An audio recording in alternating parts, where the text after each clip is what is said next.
Chicago is famous for its towering buildings and scenic waterfront, but it's also known around the world as Gangland. After it was burned to the ground in the Great Chicago Fire, it was quickly rebuilt as a busy port city, ruled by mobsters, thugs, and thieves. Today, that secret past is buried just beneath the surface. Watch your head. From underground mob dens where America's most notorious criminals ruled the underworld. These were like secret rooms that you could have like wild parties. So there was a stash down here of some booze. To a hidden subway system built by crooked politicians at City Hall. And the railroad tracks would come right in here. And the watery grave of Chicago's lost fleet. This could be a grave here. They might still be entombed in the hole.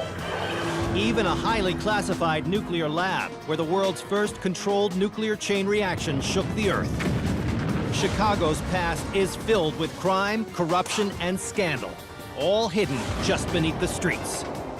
We're peeling back the layers of time on Cities of the Underworld. Mob Underground.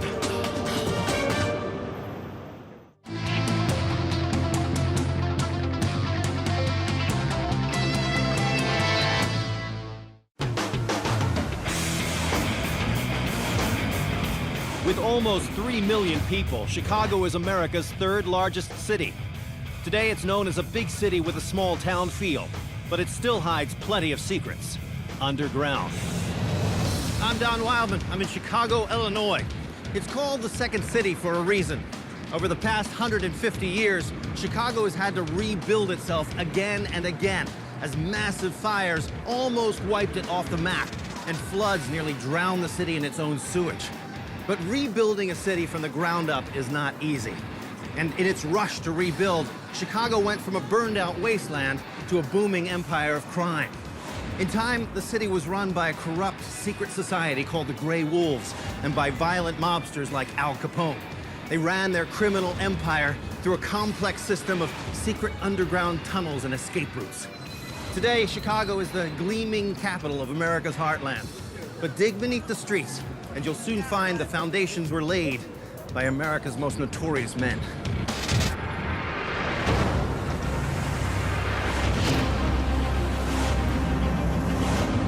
By the early 20th century, Chicago was a big city version of the Wild West. By 1919, a pimp named Big Jim Colosimo was slowly taking over the city's criminal activity. But he needed some muscle to support his growing empire. So he hired his nephew from New York, Johnny the Fox Torrio, and Johnny's #1 captain, a young hoodlum named Al Capone. Capone and Johnny the Fox quickly rose in the ranks of the Chicago mob. But a rift between Jim and his protégés developed when Big Jim refused to enter the bootlegging trade. And then he turned up dead. Many believe it was Capone and Johnny who had Big Jim Colosimo whacked. Soon, Chicago's streets were flowing with booze. Capone was now king of Chicago's underworld. Al Capone owned joints throughout the city, speakeasies, casinos, brothels, and in the early 1920s, he took over one of Chicago's most popular nightclubs, the Green Mill, and tapped his most loyal lieutenant, Machine Gun Jack McKern, to run it. He knew it wouldn't be long before Elliot Ness and the Untouchables would start to raid his new hangout. He needed a foolproof escape plan. So he had a network of tunnels connecting to hideouts throughout the city. These tunnels helped him avoid arrest, move his illegal booze, and build his criminal empire. The biggest threat to Capone's criminal empire was the Untouchables, an elite task force that was formed to bring Al Capone to his knees. Elliot Ness began an all-out war against Chicago's greatest criminal empire, tracking Capone's every move and raiding his businesses. But even while he was being hunted, Capone continued to expand his illegal supply routes. Eventually, he found himself targeted by both the Untouchables and rival gangsters like George Bugs Moran. So he needed the perfect protection for himself and his business, and he found it underground. Dave Jamillo, owner of the Green Mill, one of Capone's hotspots, agreed to take me down into Capone's private underworld. So who owned this place back then? Well, during Prohibition, one of the owners was Machine Gun Jack McGurn, Okay. who's not Irish. He was Italian. That was just a fake name. So they they couldn't sell booze legally, obviously. Well, that's why he was here. Yeah. Yeah, because he was he was one of Al Capone's henchmen, and so that was how they got the liquor in. Machine Gun Jack McGurn was one of Capone's top lieutenants, feared by cops and mobsters alike. It's said that after his father was killed by the mob, McGurn soaked his hands in his father's blood and swore to avenge his death. Because his top lieutenant was running the show, and because he was Chicago's most dangerous VIP, Capone had the best seat in the house. Don, see this booth here? This is where Al Capone used to sit. This is Al's booth. Yeah, because if you sit here, you could see both doors, and a mobster never wants his back to the door.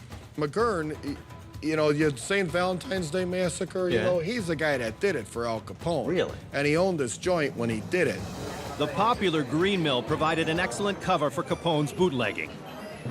Come on down this way. But Elliot Ness and the Untouchables were tapping his phones and raiding his breweries. Watch your head. So Capone supposedly transformed the club's basement into secret vice lounges and an elaborate maze of escape tunnels.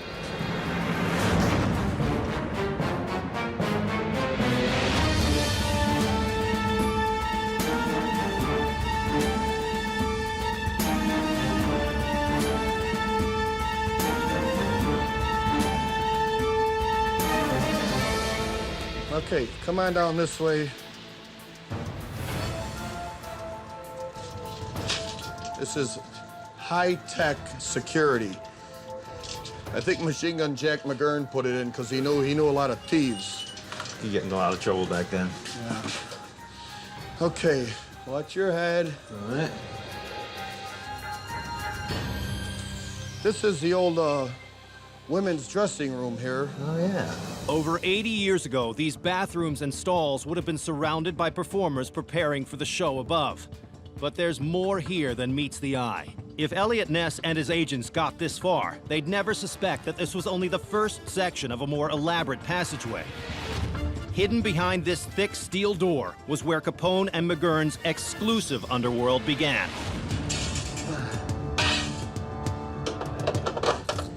It's a cool door, huh?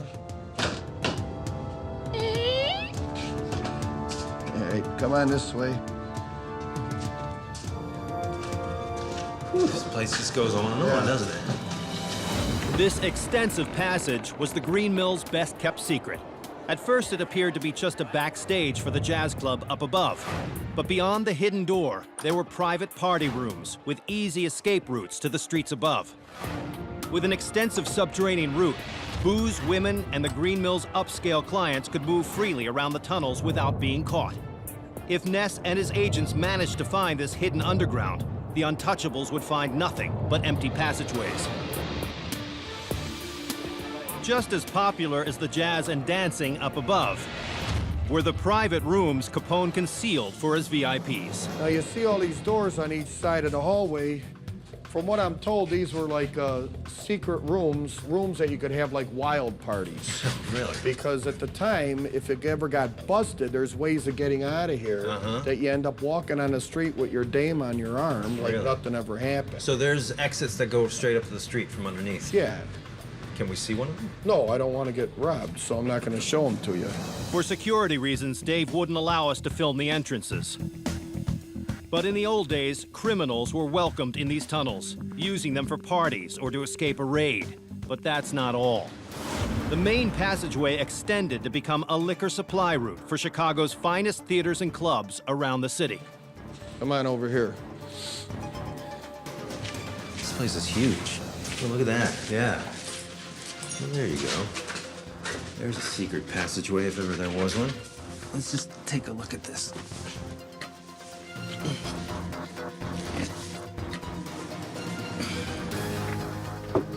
Hollow. Yeah, there's something behind there. Oh, cool. Yeah, look, this has been, a board's just been planted in here, and the concrete poured like so. So this tunnel went straight across the street, how far? Supposedly to the Aragon Ballroom, which would be a half a block down.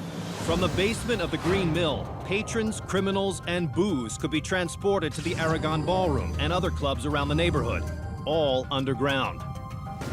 These supply routes were Capone's greatest success. In 1927, his total worth was $100 million. That's over $1 billion today. Most of it, cash. Ness never realized so much money was flowing beneath his feet. In just 10 years, Al Capone built an empire through these underground tunnels and speakeasies. But in 1931, Ness won his long battle against the mob. A federal court convicted Capone of tax evasion. Capone pled guilty and was sentenced to 11 years in federal prison, never returning to Chicago until he was buried there in 1947. I mean, that's a grim space. It reminds you how Chicago were filled with killers and graft and illegal activities and booking and everything. It's amazing what might have built this city to start with. Capone was gangland's most ruthless mobster. But he wasn't the only crook making a killing in Chicago's seedy underworld. Beneath the city's most notorious district, a maze of tunnels kept the booze flowing and the cops at bay.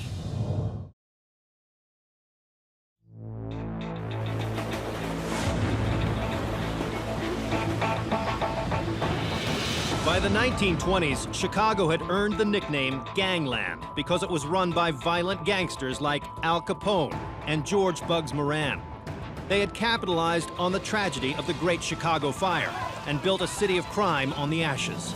The Chicago mob had extended its criminal empire throughout the city, from high-class clubs in the North End to dingy basement brothels on the South Side. But within crime-ridden Chicago, there was one district that became command central for criminals of all kinds: petty thieves, prostitutes, and pimps, and even Capone, the king of Chicago's seedy underworld. This is the near south side of Chicago. Today, it's a prosperous neighborhood filled with museums, bookstores, and cafes.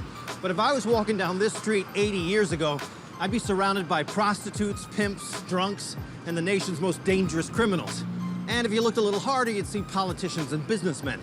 You see, in old Chicago, there was one place where the city's elite could rub elbows with mobsters and crooks: the underground.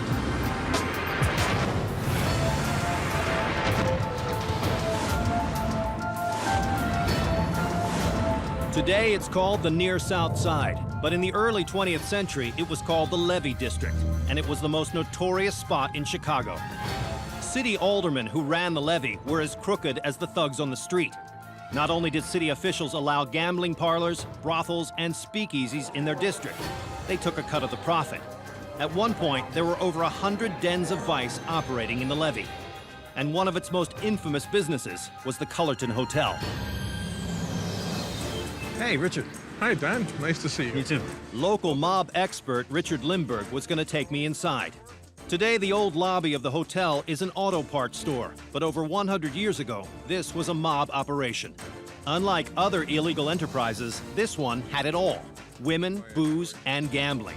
These are the doorway, the gateway to the tunnels underneath the Cullerton Hotel, which connected to the other brothels and illegal places of the Levee District way back when. Oh man, look at that. This That's great. is a hidden passageway. Be very careful. The stairs are very narrow and the wood is very old.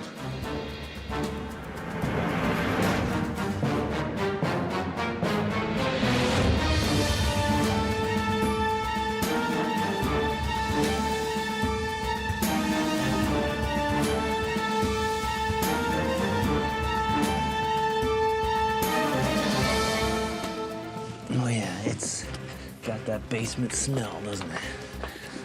Huh. Boy, look at this old stonework.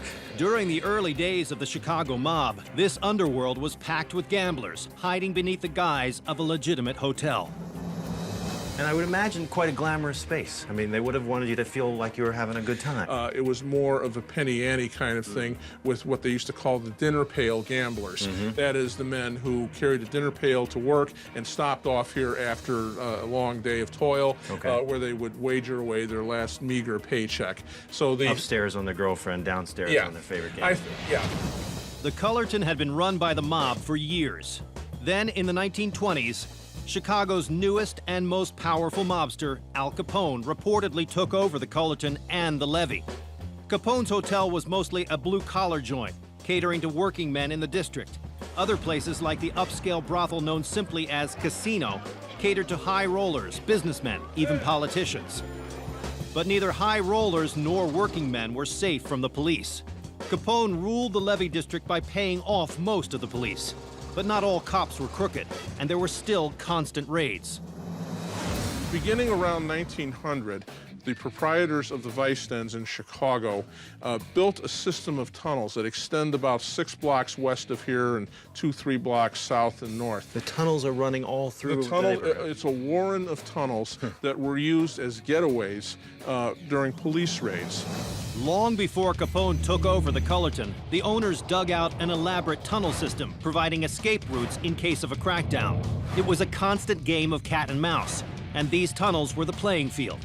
The levee district was filled with legitimate businesses that fronted for gambling dens and brothels, and they were secretly connected underground to provide an organized crime front. The police could raid one business, but because the whole neighborhood was connected underground, the police were actually battling the entire district. Okay, Don, here we go. This is the first of the tunnels of the Cullerton Hotel. It has long ago been plugged up, as you can see. There's layers of stone that have been embedded in here. Let me use this. Wait, so you're saying all down here? All down here, this is stone that has been plugged into this entryway. I see. Oh yeah, I can see. There's this whole shape of a tunnel right here. Yes. This was Johnny Torrio's system for hustling people out of the building. So there's a raid. What's happening upstairs? You hear the Calliope whistle blaring. The police blast through the front door of the hotel. Yeah. The patrons who are in the lobby or elsewhere scurry. Nobody wants to be arrested. They may be jumping out of windows, or more likely they're coming down here into this lower subterranean level, and they're being hustled through here to the street or into another building where they can flee. Look at this. When the raids came, there was no time to lose. In fact, there's still evidence inside the Cullerton's secret tunnels that the patrons of this underground racket escaped in a hurry. So there was a stash down here of some booze.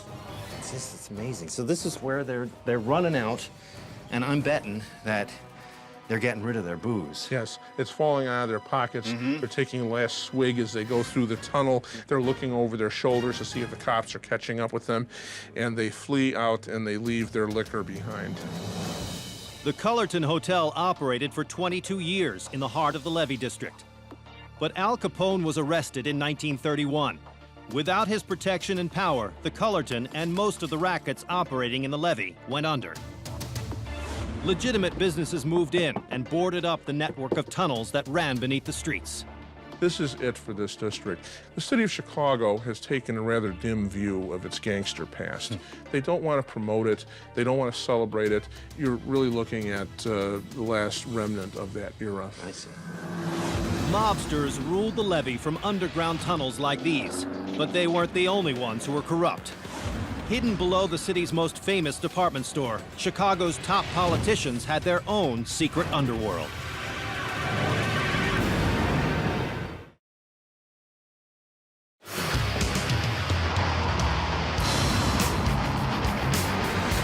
In the 1920s, gangsters like Big Jim Colosimo and Al Capone helped to make the levee Chicago's most infamous district. But the levee had already been a capital of crime for decades. It began after the Great Chicago Fire, with corrupt politicians who were eager to make a quick dollar off a city that was desperate to rebuild. They took bribes from illegal rackets and lured shady businessmen from around the country to set up shop in Chicago's near South Side. It was the beginning of organized crime in the city, the precursor of the Chicago mob. And it all began underground. This is Chicago's famous L train. Every day, 1.5 million people ride these tracks that run high above the city. But there's another railway in Chicago almost no one knows about. It spans 60+ miles and runs 40 feet underground. It's one of the oldest underground railways in the world, but unlike other subway systems of its day, this was not the pride and joy of the city. This was one of its dark secrets.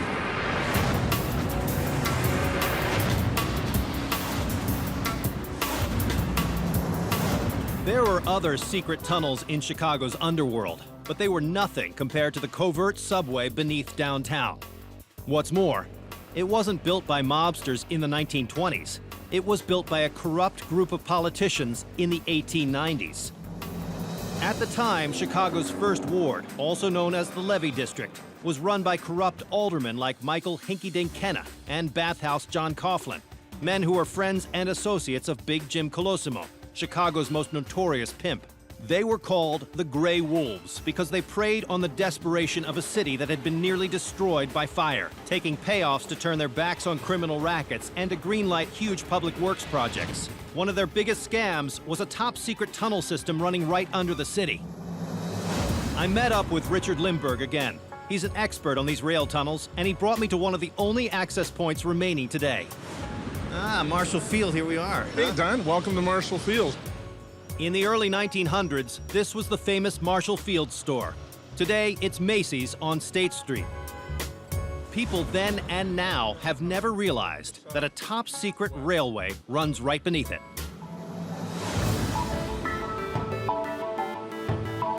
This is the only access, huh? This is funny. This is the back of Macy's department store. The only access to these tunnels, apparently.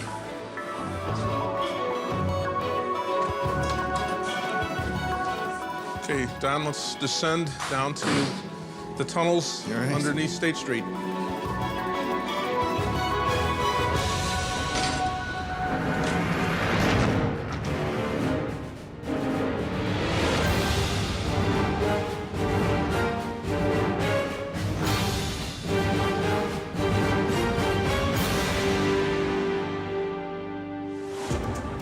40 feet underground, these tunnels are over 100 years old and run for 60 miles throughout downtown Chicago. Right over here is the point of entry into the tunnel system, this door, connecting Marshall Fields to the rest of the tracking system. And we're going to open this door. And you see right here, this is where the tunnel was located, which would connect to the other downtown streets and the other department stores. Oh, yeah, look at this. And the railroad tracks would come right in here, right, Richard? It would come right through this little doorway. In the 1870s, downtown Chicago was chaos. Wagons, horses, and streetcars were everywhere. Moving supplies around the city was nearly impossible. Building a freight system that could move supplies, coal for heating, and merchandise all underground would be the perfect solution. But with the Gray Wolves in power, getting things done meant cutting a few corners. It was a big moneymaker for the Gray Wolves. Not only did they get bribes to greenlight the rights to build the tunnels, they likely took a cut of the operations fee the tunneling companies charged businesses above. In a time when city councilmen made $200 a year, the Gray Wolves made upwards of $20,000. I love when a tunnel, when an underground is part of something that's still working. I mean, we got a department store over our heads. We're 40 feet under Chicago, down here in a tunnel that few people know is even here, and has been here for 100 years. So cool. The tunneling equipment was brought in through the basement of a tavern. To hide the massive construction project, the excavated soil was taken out of the tavern in barrels and carried away in carriages. The workers began digging narrow cavities out of the dense Chicago soil. The tunnels were built to fit small train cars. Then they were temporarily reinforced with wood supports, leaving a small gap between the wood and the soil.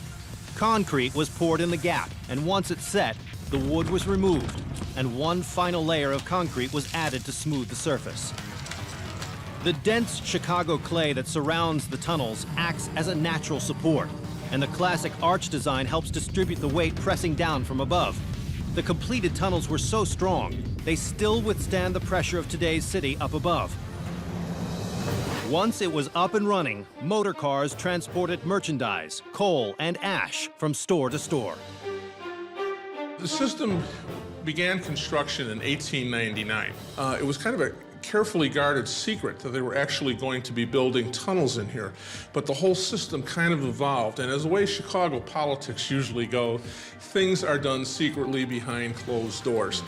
Even though the tunnel is out of use, it can still be accessed through the basement of one of Chicago's biggest downtown businesses. So there was literally a train going through. Yes, there was a little narrow gauge track that would be right here on the floor. We're standing right on top of it. There would be one motorman driving it. So this was a delivery system they had built. It was Chicago's first integrated, organized delivery system. But these tunnels were only the beginning of Chicago's underground corruption. According to Richard, the Gray Wolves weren't the only ones cashing in on the tunnels. The strong connections between Chicago's corrupt aldermen and the mob may have played a part in this secret subway. Connection of it went further south, and that really is an interesting side story to this. There were no major department stores that far south. I think a payoff or something was made to get the Chicago Tunnel Company to construct an extension southward to connect with the vice dens of the old levee. And it's probably very likely that the Prohibition bootleggers, be it Al Capone or Dion O'Banion or any of the other ones who were serving their liquor into the downtown hotels, must have used this system.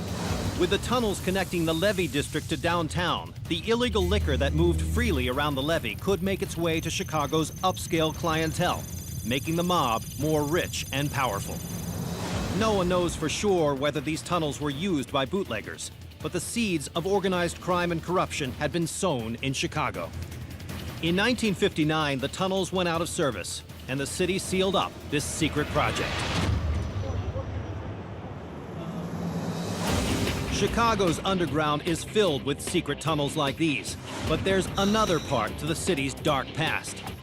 Buried deep at the bottom of Lake Michigan are the ghostly remains of Chicago's lost fleet.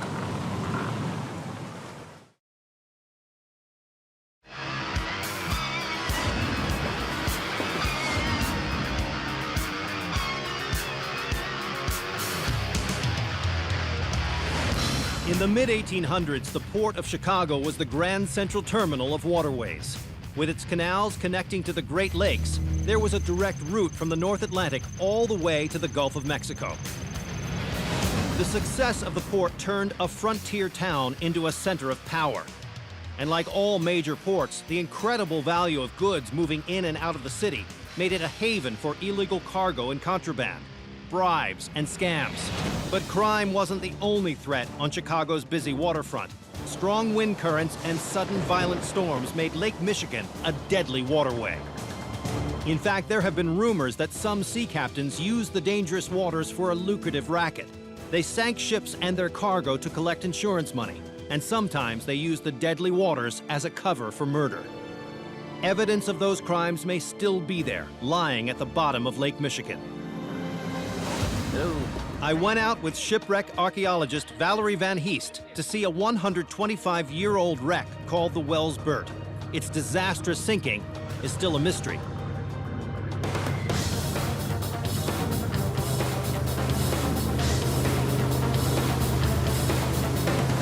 Look at that boat over there. That's about a 100-foot schooner. The Wells Burt that we're going to see today is 200 feet.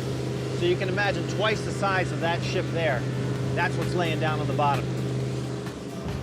The Wells Burt was a cargo ship and one of the most well-built sailing vessels of its time.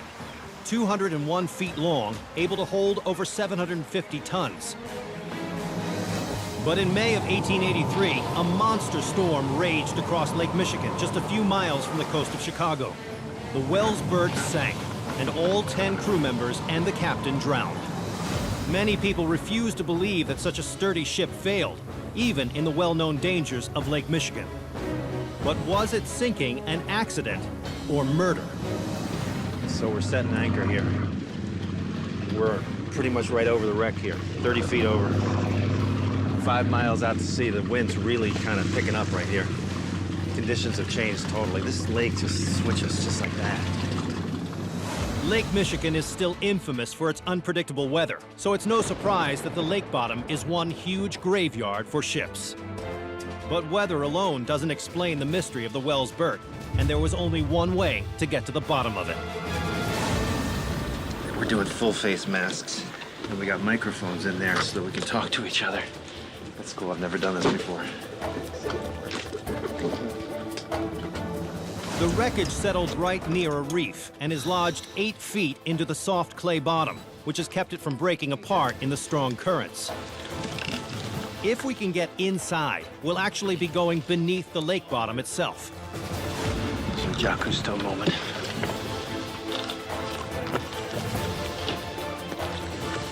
You ready? Ready. Okay. 1, 2, 3.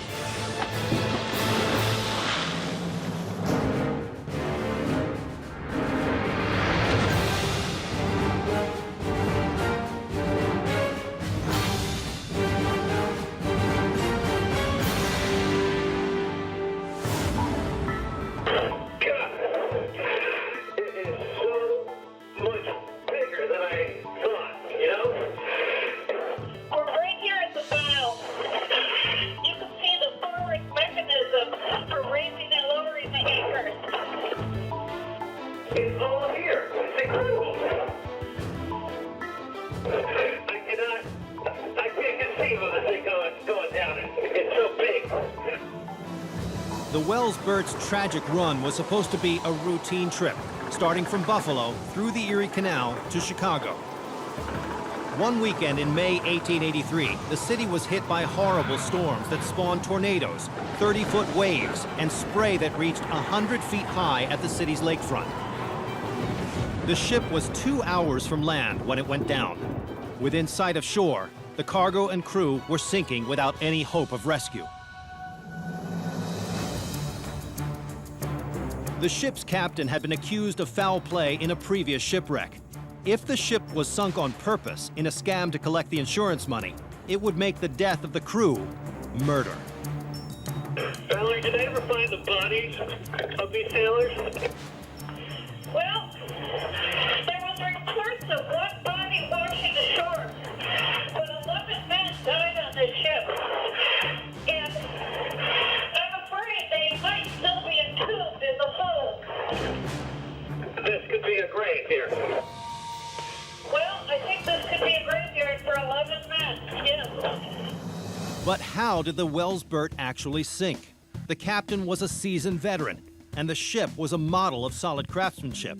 But there's evidence that something went terribly wrong on that stormy night in May. You see anything? I see no evidence of a rudder. That's typically what would have brought down a ship in a storm, yes? If it lost its rudder and tiller, it would have a very difficult time staying into the waves. And that's when the water would have built up on the deck. Valerie suspects that the Wells-Burt may have lost its rudder, and the captain suddenly found himself unable to steer in the fierce waves. The Wells-Burt should have been able to handle the high waves, unless the ship had a critical design flaw. If it was made without sufficient scuppers, the excess water wouldn't flow out, and the ship would go down. Valerie, look at this. I see that.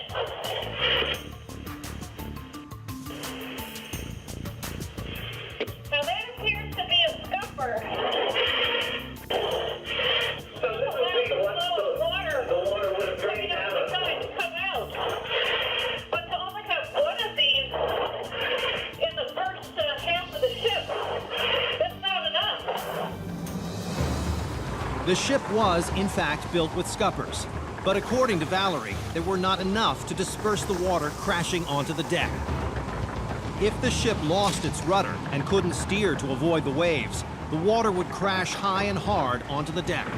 And without enough of these scuppers to let the water escape, the water would slowly fill up the ship and drop her to the bottom of the lake. This is the hatch for the captain to go below deck.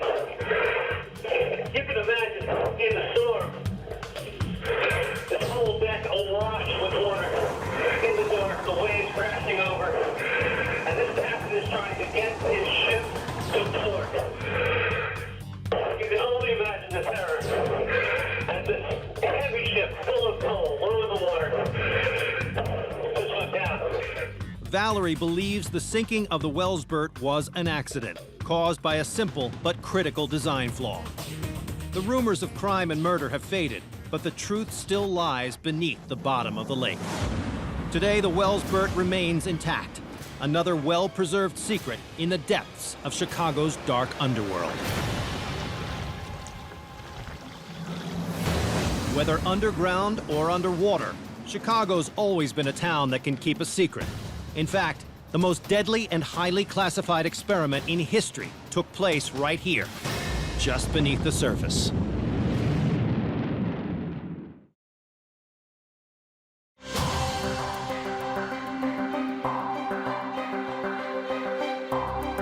From hidden tunnels to forgotten shipwrecks and an underworld of speakeasies and brothels, Chicago has always been a town that can keep a secret. And when World War II broke out, Chicago was part of the world's most top secret and deadly project in the history of war. The A-bomb.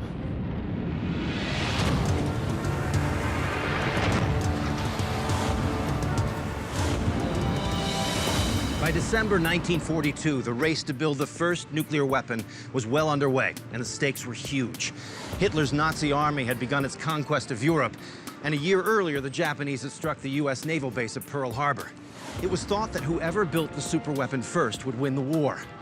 Meanwhile, a few feet beneath an abandoned football field at the University of Chicago, a group of scientists were getting ready for a test that would begin the age of nuclear warfare and change the world forever. In 1942, the Manhattan Project was in full force. More than 130,000 employees spread across the country in secret laboratories working day and night to develop an atomic bomb. But few realized it was here in Chicago that the Manhattan Project achieved one of its biggest breakthroughs. An Italian immigrant named Enrico Fermi led a band of wartime scientists, and their testing ground was an old squash court beneath the university's football field. The labs and stadium are gone, but this statue marks the spot where Fermi achieved the world's first controlled nuclear chain reaction, a key stepping stone in building the A-bomb. Professor Hildebrand agreed to show me Fermi's former lab. He's been at the university since 1951 and actually worked side by side with Enrico Fermi. So you go back to Fermi himself? Yes. It's one of the great things in my life that I was here while he was alive. While the war raged overseas, Fermi was here, underground, conducting the nuclear experiments that would end the war. Fermi took the first step in creating the ultimate weapon. The idea was to bombard uranium with neutron particles. When the neutrons hit the uranium, the atoms split apart, releasing more neutrons. That split more uranium atoms and on until a chain reaction would release unprecedented amounts of energy. On December 2nd, 1942, the theory became reality. The uranium pile went critical, and the chain reaction had been achieved. Once this was expanded to a larger scale, it would create a bomb deadly enough to flatten an entire city. It was a very sober celebration. One of the people standing there had brought a bottle of Chianti. They poured a little bit in everybody's paper cup. They just very solemnly, very quietly drank. Did they know the profound change they would make in the world? That's why they were so sober. You have to realize what a terrible war we were in. So this was not a war of choice. Right. Just 3 years later, in 1945, the first atomic bomb was dropped on Hiroshima. The nuclear race had been won, but at a terrible cost. Today, Fermilab, named after the famous nuclear physicist, still conducts atomic experiments underground. But these scientists are exploring new uses of atomic energy for knowledge about the origins of the universe, not to wage nuclear Armageddon. One of the men exploring this unknown territory is Mike Andrews, a coordinator of the NUMMI beamline at Fermilab. This project studies mysterious particles called neutrinos. Mike and a team of physicists are investigating the hidden properties and power of neutrinos by sending the particles 400 miles through the underground. Because the study of neutrinos is relatively new, researchers are still a long way off from any practical application of their findings. But by learning how neutrinos work, they could get a better understanding of how the universe was formed and how the sun produces its energy. I'm going to let you wear a hard hat. One of the things we just want to make sure from a safety standpoint that everything goes okay. Let me call the elevator.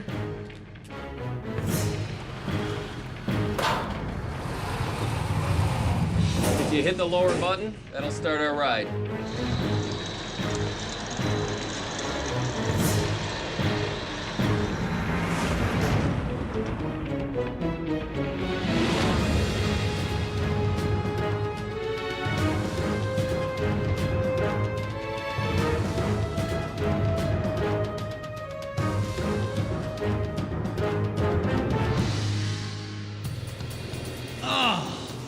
Is amazing.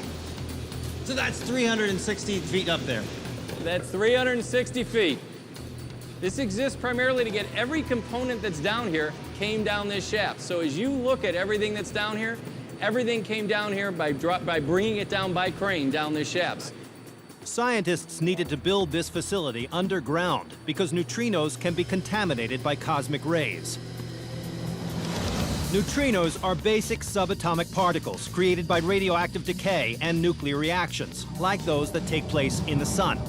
They literally fill the universe, with 10 million of them every cubic foot. They travel at the speed of light, are nearly weightless, and can move through matter uninterrupted. In fact, neutrinos can pass all the way through the Earth. 50 trillion solar neutrinos pass through the human body every second. But how do scientists study particles that are virtually undetectable and can't be contained? Here in the lab, neutrinos are created in a mile-long tunnel 360 feet beneath the surface. A beam of 30 trillion protons hits a target, creating the neutrinos. Researchers use two massive detectors. The one at Fermilab is 980 tons, with 282 steel plates that detect just a few neutrinos as they pass through. From there, the beam of neutrinos passes 450 miles through the Earth to another detector, 2,600 feet underground. A 6,000-ton, 100-foot-long detector in an old mine in Minnesota. So, basically, after the beam hits our near detector and we take the snapshot of the beam, okay, it travels on to Sudan, Minnesota. This stream of neutrinos Yes. gets sent over 400 miles away. Yes. How? It just goes through the Earth. It continues on its 3% grade. Halfway through Wisconsin, the beam is approximately 10 kilometers deep. Neutrinos move at the speed of light, so in order to measure any change in the particles over a period of time, the detectors need to be separated by great distances.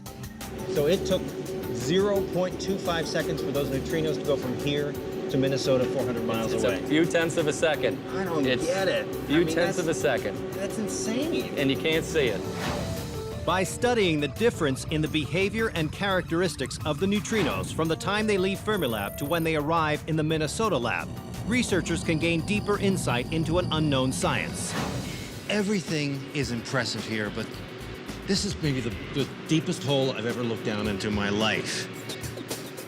And somehow this is more representative than anything else here about the length, the distance these guys are going to for pure science. Today, Mike and the team of scientists at Fermilab are following in the footsteps of Enrico Fermi by tapping into the unknown and mysterious powers of tiny particles. But this massive underground lab is a far cry from the underworld of old Chicago. It evolved from a haven of crime and vice, where gangsters and corrupt politicians ruled the streets, to a modern cosmopolitan city, the pride of America's heartland. But venture below its busy streets, and you'll find Chicago's dark past is still there, buried just beneath the surface.